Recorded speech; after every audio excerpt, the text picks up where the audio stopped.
Well, he says, you know, it's written all over your face. You're afraid of going to a seance. But he says, I know you. He says, you're going to come. And then he started telling me how brave I was when I was aboard ship, you know, different things. He says, you're not the same man, you're changed. You're chicken. That's all I needed to hear.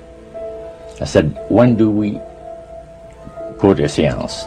So one Saturday evening, we were in the place. It was the very first time, very beautiful place, a medium. There was a lady. She had a gorgeous new home in Montreal. And there were about 20 invited guests there. I wish I was one of them. And she communicated with the spirits for different people there. And they were telling them what the spirit said. One man said, I would like to talk to my friend that died 6 months ago. But I don't want him to appear. Just want to talk to him. Because he says, I don't trust you talking to my friend for me. So the medium says, let me inquire of the spirit. Yeah, the spirit will talk with you. And that big masculine voice was heard in the place. It says, hi Frank. It's nice of you to ask for me to talk with you. And they had a little chat. And after it was over, Frank says, this is the greatest thing on earth, to be able to talk with the spirits of the dead. Then the medium said, we have a very special surprise tonight for you people.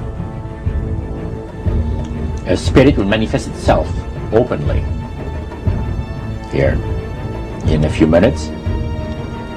And it's like a big gust of wind hit the building. And right through the wall. Now the lights weren't terribly bright, but they were like living room lights. A couple of floor lamps and maybe some of these. And that translucent being seemed to come right out of the wall. How did you feel right at that moment? It's almost like my heart stopped a little bit. You know, very weird feeling. So it was a lady in a beautiful evening gown, swirling. And she said to Mary, my dear sister, you are so wonderful to have asked for me. And Mary fainted and fell right off her chair on the floor. And a couple of guys jumped up and picked her up, and spirit gone. And that was the beginning of it. That's how you got into it. Yeah, that's the way I got into it. After a while, you see, there's something interesting about the human mind. You can adjust to an awful lot of stuff. You can adjust to a lot of things that would terrify you to begin with. After a while, they become common and ordinary. So you mean contact with the supernatural can become commonplace and ordinary and doesn't bother anybody? Yeah. In other words, the more that you do it, you're not uncomfortable. That's right. It's just not an uneasy feeling. Yeah. So how did you feel about it? Then I got into a secret society that worshipped the spirits, you see. Well, how is that different from the seance, Roger? It happens that the seance are not involving in many ways. But when you get into a secret society of spirit worshippers, then, and especially when you're invited there by the direction of the higher-ups in the spirit world, you never get out of there alive. And this is exactly what my friend and I were up against. We didn't know anything about. And there was a very, very popular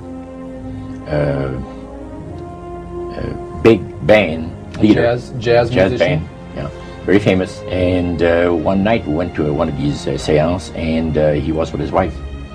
So Roger, you're at this restaurant. What happened? We sat there, and we had our favorite alcoholic beverages, you know. And as we talked,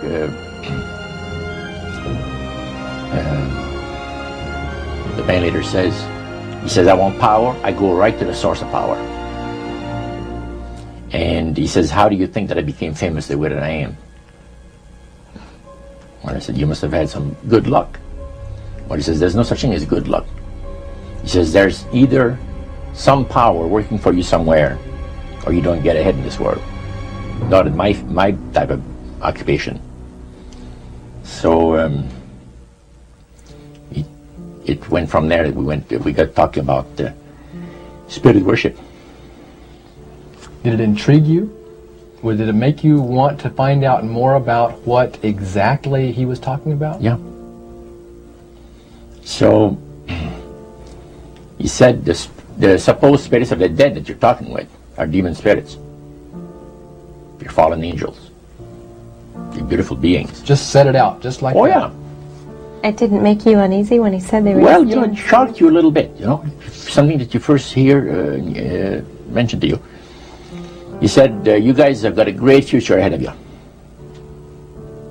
Because we've been told, the high priest of our society, secret society, has been told that the master has very special plans for you too.